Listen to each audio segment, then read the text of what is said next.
Hai semuanya, selamat datang kembali di Arianto Hong Channel. Nah, video kali ini saya tidak membuat analisa market, teman-teman. Tapi ada satu topik yang sangat menarik yang saya rasa perlu dibahas dan teman-teman perlu tahu ini, karena memang sekarang lagi cycle-nya seperti itu. Kita akan membahas tentang koin meme, teman-teman ya. Jadi koin meme ini sekarang lagi booming dibandingkan dengan altcoin, karena ya cenderung orang udah boring dengan altcoin ya. Bukan cuma boring sih, tapi menunggunya kelamaan sih.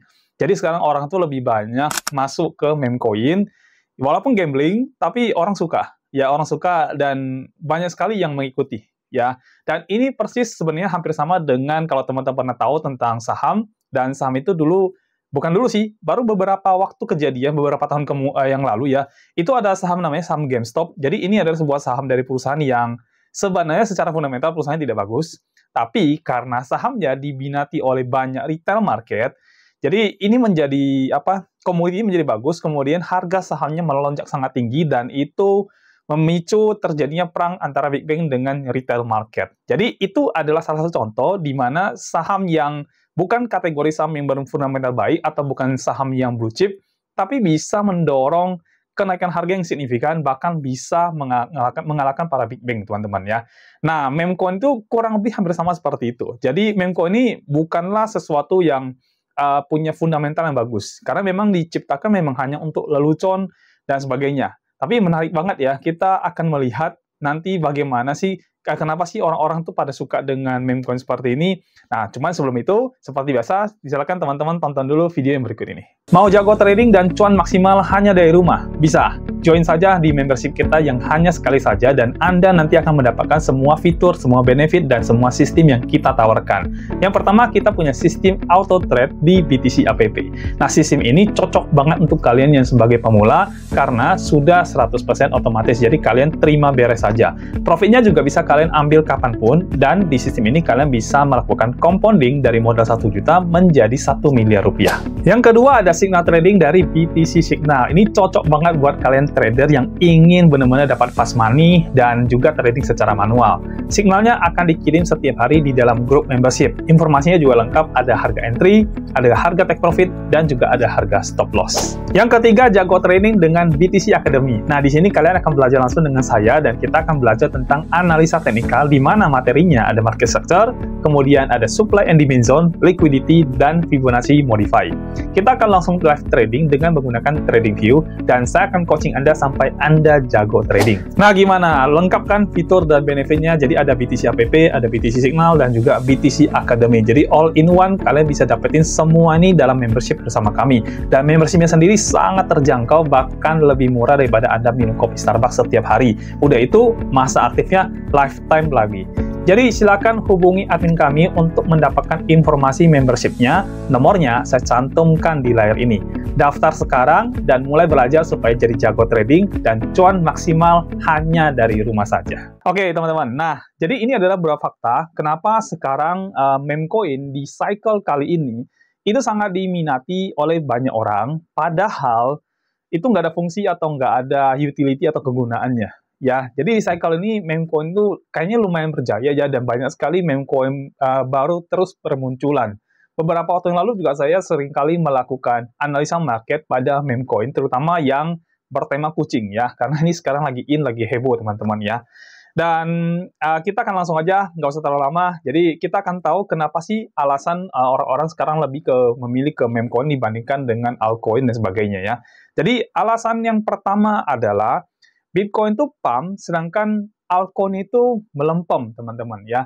Jadi altcoin ini tidak lagi menunjukkan tanda-tanda bahwasanya dia akan terjadi yang alt season seperti yang diramalkan oleh banyak orang ya. Biasanya orang kan nunggu nih, setiap kali terjadi halving, Bitcoin naik tinggi. Nah, terus kemudian ketika Bitcoin turun, biasanya alt season itu akan dimulai ya. Artinya orang-orang akan masuk ke dalam koin-koin yang berhubungan dengan altcoin, teman-teman. Di luar Bitcoin, bukan ke meme coin ya, tapi ke altcoin ya. Ini terjadi di tahun-tahun sebelumnya, di cycle-cycle sebelumnya, mostly orang akan masuk ke altcoin, teman-teman. Kenapa? Karena altcoin itu dinilai sebagai koin yang punya fundamental yang cukup baik. Developernya itu mengelola koinnya, membuat utility untuk koinnya, jadi koinnya dilihat punya masa depan, sehingga orang akan masuk ke dalam altcoin, teman-teman. Tapi cycle kali ini, altcoin itu melempem, teman-teman. Ya, ditunggu-tunggu nggak naik-naik, ditunggu-tunggu nggak naik-naik, sehingga akan membuat mostly retail market itu menjadi boring, ya, dan mereka itu pengen segera ada putaran, gitu ya. Nah, kalau mereka muter di Bitcoin, valuasinya terlalu gede, sehingga nilai mereka tuh nggak seberapa. Dan kenaikan Bitcoin itu tidak seperti di meme coin, ya. Meme coin itu bisa naik pumping sampai 10-20%, sedangkan di Bitcoin ya mungkin cuma 2-3%, ya. Jadi, orang jadi menunggunya kelamaan di altcoin, jadinya nggak apa ya, nggak ada minat jadinya ke sana, sehingga daripada dia tunggu-tunggu terus, akhirnya lebih baik dia alihkan dana mereka itu untuk masuk ke meme coin, teman-teman. Dan kita masuk yang kedua, ya, alasan yang kedua adalah, kenapa meme coin itu sekarang lebih dipilih oleh banyak orang adalah karena meme coin itu, beberapa meme coin itu punya spek yang hampir sama dengan Bitcoin. Ya, contohnya PP lah, contohnya PP. Nah, PP ini dia punya developer, itu sama seperti developernya Bitcoin yang sama-sama anonim, alias tidak ada yang tahu ini siapa, tidak ada yang tahu dia di mana, ya kan? Sama seperti si Bitcoin juga. Bitcoin juga kan, sampai sekarang si Satoshi Nakamoto-nya, orang nggak tahu nih siapa nih orang, ya kan? Orang cari-cari terus, bahkan di Netflix sudah ada tampilan video yang baru yang mereka membahas tentang si Satoshi Nakamoto, tapi ya tetap dibantah sama orang yang katanya orang itu. Tapi sampai sekarang masih belum jelas, ya. Jadi ada beberapa meme coin, contoh seperti PP lah, yang dia itu punya developer itu bahkan anonim, ya, tidak diketahui siapa orang ini dan fungsinya atau apa bla bla. Terus PP juga tidak ada utility-nya, ya. Jadi benar-benar nggak ada fungsinya ini koin buat apa, project-nya apa, nggak ada sama sekali. Persis seperti Bitcoin. Kalau Bitcoin jelas dia sebagai haven asset, teman-teman, sebagai gold yang digital lah, kita bilang seperti itu. Fungsinya adalah untuk menggantikan mata uang fiat, ya. Tapi hanya sebatas itu. Tidak ada utility lain seperti di altcoin. Ya, kalau altcoin kan bisa untuk menggunakan gas fee, kemudian bisa untuk dipakai buat beli karakter di dalam game dan sebagainya, ya kan, NFT. Itu kan ada utility-nya ke sana. Kalau meme coin nggak ada, teman-teman. Benar-benar tidak ada apapun di sana, ya. Jadi hanya sekedar koin, banyak yang suka, ya sudah, jalan seperti itu. Nah, kita masuk ke yang ketiga, yaitu tentang duit yang harus muter, teman-teman, ya. Jadi di sini saya mencatat, duit harus muter, market itu harus cuan, ya. Retail market itu beda dengan investor. Mungkin beberapa YouTuber, beberapa influencer, itu selalu termasuk saya ya, selalu untuk mengajak teman-teman itu untuk melakukan investasi yang aman, ya kan? Kemudian teman-teman investasi di aset-aset besar seperti Bitcoin, Ethereum, ya kan? Kemudian BNB, ya kan? Lalu koin-koin lain lah yang kita lihat kegunaannya bagus dan sebagainya. Tapi itu khusus untuk mereka yang punya modal gede. Kalau modalnya tidak besar, nggak bisa seperti itu. Ya, karena mereka harus menghasilkan uang every day. Ya, every month tuh harus menghasilkan uang. Nggak bisa seperti orang-orang yang punya banyak duit, yang udah taruh aja di Bitcoin, nanti ambil lagi tahun depan, misalnya seperti itu. Oke, itu untuk Anda yang punya duit banyak, mungkin bisa. Tapi untuk mereka yang punya cuma 5 juta, 10 juta, nggak bisa seperti itu. Ya, jadi mereka itu harus menghasilkan uang. Mereka harus cuan. Nah, alternatif yang paling bisa mereka pilih adalah meme coin. Itu sudah sangat jelas dan mereka bisa menghasilkan uang. Nah, bukan berarti Bitcoin tidak bisa. Cuman, di-compare antara meme coin dengan Bitcoin, sekali dia terjadi kenaikan, persentasenya jauh sekali. Ya, kalau Bitcoin mungkin naik 1-2%, atau bahkan cuma 0, sekian persen, tapi di meme coin itu bisa naik sampai 4-5%, bahkan 10%, teman-teman. Nah, itu contohnya ya. Jadi, retail market itu berbeda dengan investor atau orang yang punya dana yang lebih besar. Kalau Anda punya dana lebih besar, mungkin Anda cenderung akan bermain aman, jadi Anda akan pilih aset-aset yang besar. Tapi untuk mereka yang modalnya tidak besar, mereka itu cenderung untuk bermain yang volatil karena mereka mengejar cuannya, mengejar profitnya. Jadi kalau nggak ada profit itu bahaya buat mereka. Mereka harus segera cari yang bisa profit. Jadi mana koin yang bisa ngasih profit, mereka masuk ke sana. Mereka nggak peduli dengan fundamental, mereka nggak peduli siapa developernya, mereka nggak peduli itu. Mereka hanya taunya ini make money, udah selesai. Ya. Nah, sekarang kita masuk ke yang keempat. Ya. Yang keempat itu adalah kita belajar dari kasus koin Luna. Ya, koin Luna ini koinnya bagus, market cap-nya juga besar banget, project-nya segudang, ya kan? Dan kalau developernya tidak amanah, duit juga melayang, ya. Ini sudah jadi satu studi kasus yang dipelajari banyak orang, termasuk saya dan yang lain-lain mungkin ya, yang akhirnya orang akan melihat bahwasannya ternyata yang bagus juga nggak bagus-bagus amat, toh juga bisa hilang juga, kan gitu ya. Jadi punya project bagus, ya kan, punya apa namanya komunitas bagus, developernya juga katanya bagus dan sebagainya, tapi akhirnya tetap aja akhirnya bermasalah dan akhirnya itu koin hilang, jatuh minus sampai 100% dan sebagainya. Ya kan? Itu membuat banyak sekali orang di waktu tahun 2002 yang pegang koin Luna itu benar-benar ruginya besar sekali. Ya kan? Bahkan saya kalau baca berita tuh ada yang sampai habis semua. Dia all in di koin Luna dan habis semua. Jadi belum tentu yang punya fundamental itu juga bagus, teman-teman. Ternyata memang seperti itu. Ya kan? Jadi orang berpikir, ya kalau yang bagus saja ternyata nggak aman, ya udah sekalian nggak bagus kalian, karena profitnya juga gede, gitu ya. Jadi lebih baik dia bermain yang tidak aman, not safety, ya kan? Tapi dia bisa cepat menghasilkan profit, sehingga nanti ketika misalkan amit-amit terjadi rug pull, koinnya jatuh, dibuang market, dibuang investor, dan sebagainya, paling tidak dia udah amankan yang menjadi modal dia. Nah, mindset orang kebanyakan retail itu jadi seperti itu. Bukan mereka tidak mau sesuatu yang aman, tapi mereka berpikir gimana cepatnya. Ya, gimana sebelum itu terjadi, saya sudah muter, saya sudah dapat, saya sudah lumayan gitu ya. Jadi mereka ambil duluan.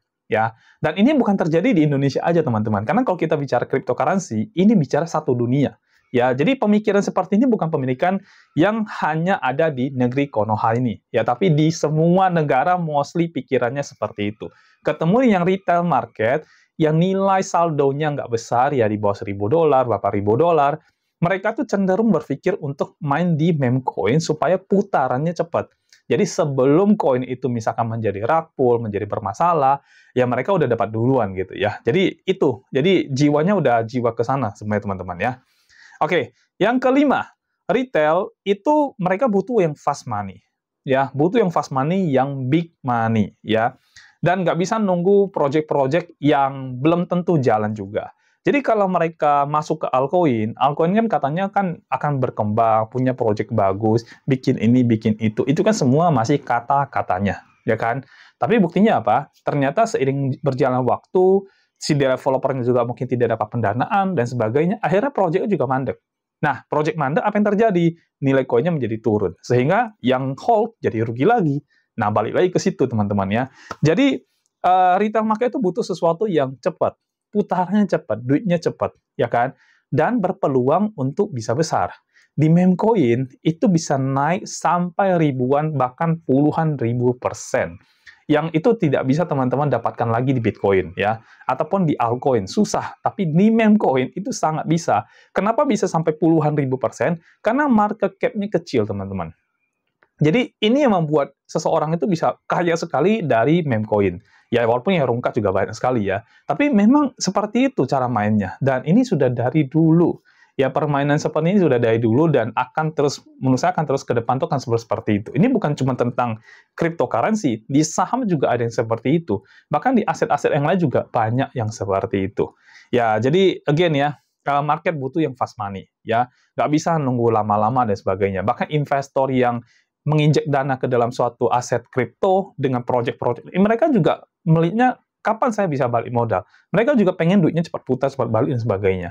Kadang-kadang idealisme itu tidak jalan di situ ya. Kadang-kadang kita ketemu dengan developer, kita lihat project yang bagus, idealisme bagus, tapi kalau community-nya tidak mensupport, kalau investornya tidak memendanai, mau dikata apa? Dengan semua idealisme, project segala macam juga nggak akan jalan, teman-teman.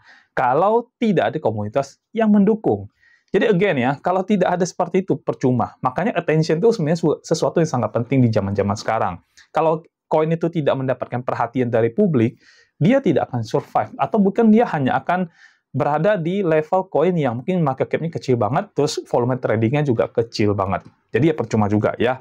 Jadi intinya, ya market butuh sesuatu yang fast money, yang sekarang pintar-pintar dari developer bagaimana caranya mereka membuat mengemas semua ini dan memarketingkan semua ini menjadi booming gitu ya. Dengan booming, maka dia akan cepat sekali untuk naik ya. Oke, yang keenam. Jadi yang keenam itu adalah bicara tentang banyak opsi. banyak opsi, jadi kalaupun ketinggalan koin yang ini, mereka bisa punya change di koin yang lain. Ini nggak bisa kalau kita ketemu di Bitcoin. Bitcoin cuma satu. Kalau ketinggalan ya sudah ketinggalan. Mau beli lagi udah ketinggian harganya. Kalau di altcoin, memang pilihannya agak banyak, tapi nggak sebanyak memecoin. Dan nggak sepumping memecoin. Jadi orang kalau ketinggalan yang ini, aduh ketinggalan ya saya nggak bisa masuk lagi. Di memecoin banyak sekali chance-nya, karena hampir setiap hari selalu ada memecoin baru. Ya, selalu ada meme coin baru yang dipromosikan di sosial media. Jadi orang selalu berpikir selalu ada kesempatan baru untuk dia masuk ke dalam meme coin. Ya, nggak bisa kalau di Bitcoin. Bitcoin kalau kita mau nunggu dia kembali ke 15.000 lagi baru kita masuk. Sampai kapan? Kita juga nggak ada yang tahu gitu ya. Tapi kalau di meme coin, selalu ada meme coin baru yang dirilis setiap harinya. Jadi peluang untuk mereka mencari meme coin yang bisa pumping sampai puluhan ribu persen, ribuan persen, ratusan persen, itu sangat masih bisa sekali. Walaupun mereka kelewat di PP, kelewat di Shiba, kelewat di koin DOG ya, atau koin WIF dan sebagainya, BONG, ya kan? Mereka masih bisa nunggu the next-nya. Apalagi sekarang tema koin kucing tuh lagi booming sekali. Saya nggak tahu kenapa banyak sekali sekarang koin-koin yang berhubungan dengan kucing gitu, teman-teman ya. Nah, ini banyak sekali bermunculan. Jadi orang mereka akan melirik ke sana gitu ya. Kalau nanti tahun ini ternyata tema-tema kucing itu sangat booming, bisa jadi orang akan banyak masuk ke tema kucing seperti ini. Jadi chance-nya selalu ada, selalu ditunggu, selalu ada kesempatan yang berikutnya. Nggak ada istilah ketinggalan-ketinggalan lagi. Ya, ketinggalan di A bisa masuk ke yang B. Ya, jadi opsinya banyak sekali. Ya. Nah, yang ketujuh adalah everyone needs money. Ya, semua orang butuh uang. Ya, mau itu koin yang berfundamental bagus ataupun tidak ada fundamental, intinya everyone needs money. Mau dia koin yang punya fundamental bagus, yang injek dana ke dalam developer untuk koin itu juga needs money. Mereka itu adalah orang-orang yang taruh duit dan mereka berharap duitnya balik. Demikian juga dengan developer. Ya, kalau harga koinnya naik, mereka juga pengen jual supaya dapat duit gitu istilahnya. Apalagi kalau kita bicara trader dan holder, terutama trader. Trader naik dikit aja udah diambil. Holder masih berusaha bertahan, tapi kalau sudah naik sekian persen, diambil juga gitu ya. Jadi intinya everyone needs money. Nggak bisa yang nunggu waiting terlalu lama tuh nggak bisa. Waiting terlalu lama, kalau Anda sudah punya modal gede, Anda investasi, yes. Tapi kalau retail market yang bermain dengan modal-modal kecil, nggak bisa seperti itu. Dan retail market ini banyak sekali di saat-saat sekarang ini. Ya kan, apalagi kripto ini kan adopsinya semakin massal nih.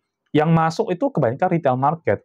Ya, banyak sekali retail market yang berusaha masuk ke dalam market. Mereka mulai mengenal namanya kripto, mulai tahu kripto, si A ikut ini, dia ikutan, si B ikut ini, dia ikutan gitu ya.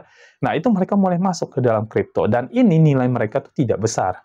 Beda dengan institusi, beda dengan big bank, beda dengan para investor yang sekali masuk tuh nilainya besar sekali. Ya, tapi kalau retail market tuh mereka tidak besar. Dan mereka nggak kepikiran tuh yang namanya koin-koin fundamental lah, apalah tuh mereka nggak pikiran. Yang penting saya bisa cuan hari itu, saya bisa beli, dia naik, saya jual lagi, udah, saya untung. Saya nggak peduli tuh koin bisa mau hilang atau gimana. I don't care gitu ya. Mereka tuh rata-rata akan jadi seperti itu. Dan ini bukan hanya, sekali lagi, bukan hanya di Indonesia saja, tapi ini mencakup satu dunia, teman-teman. Ya, oke, next ya. Yang ke-8 mungkin yang terakhir adalah gambling itu edik, teman-teman. Ya. Jadi kalau bicara tentang meme coin, saya setuju dengan banyak orang, ya, ini lebih ke gambling, ya. Jadi gambling itu teman-teman tuh sebenarnya lebih ke kayak konsep kayak judi-judian ya. Cuman agak halus ya caranya ya. Nah, jadi kalau konsep seperti ini bisa ngehasilin banyak uang ya kan. Walaupun dia rugi, tapi edik teman-teman. Itu akan membuat orang-orang tuh semakin pengen lagi dan pengen lagi gitu ya. Walaupun dia rugi di sini, dia coba cari uang di tempat lain, dapat dua lagi, dia dimasuk lagi ke tempat ke koin-koin yang baru yang mungkin baru akan rilis. Jadi konsepnya itu edik gitu ya. Mungkin ada yang bilang, wah saya kapok nih, saya nggak mau lagi. Begitu dia lupain berapa minggu kemudian dibuka lagi gitu, dia lihat lagi. Jadi edik teman-teman ya. Dan memang ini nggak bisa dihindari. Hampir mostly semua manusia itu adalah orang-orang yang sangat greedy atau kita bilang rakus ya. Jadi greedy-nya manusia itu nggak bisa dihindari, nggak bisa dihilangkan. Pasti selalu ada orang-orang yang saya pengen hasilin uang lebih, saya pengen dari yang 1 juta saya tiba-tiba berubah jadi berapa miliar gitu ya. Semua orang mau seperti itu. Ya semua orang mau big money, fast money, ya kan? Makanya gara-gara mau seperti itu orang-orang jadi edik teman-teman. Jadi punya ketertarikan yang terus-menerus untuk bisa seperti itu. Makanya ada banyak sekali orang sekarang itu berfokus diri pada meme coin. Jadi mereka hunting meme coin yang punya potensi untuk berkembang luar biasa. Bahkan sampai ada yang bikin community khusus hunting meme coin. Ya, saya tidak ikut sih, cuman kayaknya menarik untuk misalnya cari tahu, sekedar untuk belajar dulu lah ya, paling tidak seperti itu. Nah, ini video saya mungkin selesai sampai 8 poin itu aja, ya, yang terakhir tentang gambling is addict ya. Jadi kalau Anda udah ikut masuk ke dalam kripto, kemudian Anda ikut meme coin, ya kan, dan Anda rugi saat ini, percayalah nanti juga Anda ikut lagi gitu ya, karena itu memang edit teman-teman ya. Susah untuk kita bilang, Anda lebih baik cari yang aman, gini-gini, nggak bisa, karena tidak semua orang dalam kondisi ekonomi yang sama. Mostly orang tuh pengennya cepat kaya, cepat naik, cepat dapat duit, dan sebagainya. Jadi orang tuh ngejar ke situ. Kalau disuruh tunggu-tungguan dan sebagainya, belum tentu yang ditunggu itu juga jalan. Ya, belum tentu yang ditunggu itu juga proyeknya bagus dan jalan dan sebagainya. Nah, beberapa waktu yang lalu kalau nggak salah, sempat diheboh-hebohkan tentang koin Manta kalau saya nggak salah ya. Tapi sekarang coba lihat, banyak sekali holdernya kecewa sekali dengan koin itu, katanya proyeknya gini, proyeknya gitu, bla bla bla bla. Nggak jalan juga teman-teman. Jadi orang lebih baik masuk aja ke koin emoji, masuk aja ke koin yang docs, ya kan, yang baru dirilis belum lama ini, ya kan. Dan koin-koin lain, koin-koin meme yang pumpingnya gila-gilaan gitu ya. Jadi mereka lebih baik incar-incar yang seperti itu. Sesimpel itu. That's why alasan itulah kenapa orang-orang sekarang tuh lebih memilih meme coin dibandingkan dengan altcoin. Ya kan? Kalau Bitcoin tuh kemahalan buat kebanyakan orang, sehingga mereka mau masuk juga jadi sulit ya. Apalagi sekarang Bitcoin tuh sudah ada di level, kalau di video ini dibuat itu sekitar 68-69 ribu dolar. Ya, artinya orang kalau mau menjangkau satu Bitcoin membutuhkan sebanyak itu duitnya. Nah, mereka kan rata-rata tidak punya kalau kita bicara retail market. Jadi lebih baik mereka masuk aja ke meme coin yang hanya dengan 1 juta tapi dapat berapa juta koin gitu ya. Jadi kelihatannya banyak dan bisa hasil uang dengan cepat pastinya. Nah, untuk teman-teman yang ingin membeli meme coin, saya akan bantu teman-teman untuk melakukan cara-cara untuk memilah ya. Kira-kira meme coin yang layak untuk teman-teman nanti tradingkan atau teman holding itu seperti apa. Saya sudah pernah bikin videonya, nanti teman-teman tonton aja di video yang seperti ini saya tampilkan di layar ini. Teman-teman cari video yang judulnya ini, lalu teman-teman tonton, karena di situ saya sudah memilah buat teman-teman semuanya, dan memberitahu caranya bagaimana teman-teman itu memilah koin-koin meme yang kayaknya lebih oke untuk ditradingkan dan di holding. Soalnya apa? Market cap-nya yang kita lihat, dan volume trading-nya yang kita lihat. Ya, dan mudah-mudahan dari situ teman-teman bisa belajar bagaimana caranya membeli meme coin yang punya chance atau kesempatan rug pull, terus kemudian dibuang marketnya lebih kecil, teman-teman ya. Sehingga teman-teman jadi bisa terhindar dari kerugian yang sangat besar. Ya, memang ini bukan untuk meme coin yang benar-benar baru rilis, karena saya sendiri juga yang tidak terlalu berani sampai ke meme coin yang benar-benar baru rilis, baru muncul, terus saya masuk ke dalam situ, saya agak kurang berani juga teman-teman.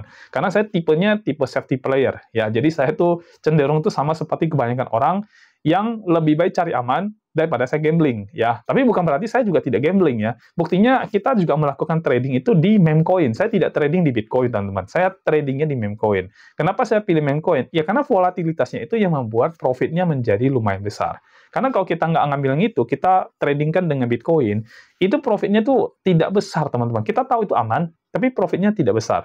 Sehingga kalau kita tradingkan dalam 1 bulan, belum tentu kita bisa dapat 5-10% profit yang kita bisa ambil dari Bitcoin, ya. Tapi dengan meme coin, itu sangat memungkinkan dan sangat bisa sekali, ya. Nah, itulah perbedaannya antara meme coin dengan Bitcoin, apalagi dengan altcoin, ya. Altcoin itu sekarang mostly ditinggalkan, teman-teman. Bukan berarti dalam arti benar-benar dibuang, ya. Tidak, ya. Ditinggalkan dalam arti adalah dia itu tidak banyak diinvest, dibeli, ditradingkan oleh orang.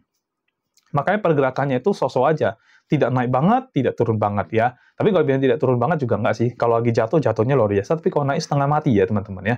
Karena memang dana yang ada di Bitcoin ini masih cenderung besar. Dan sisa dana, justru orang nggak masuk altcoin. Sisa dana malah mereka masuk ke dalam meme coin. Jadi itu adalah beberapa alasan kenapa orang pilih meme coin. Dan saya sudah bikin video untuk teman-teman melakukan analisa atau memilah mana meme coin yang teman-teman boleh masuk, boleh hold, boleh tradingkan.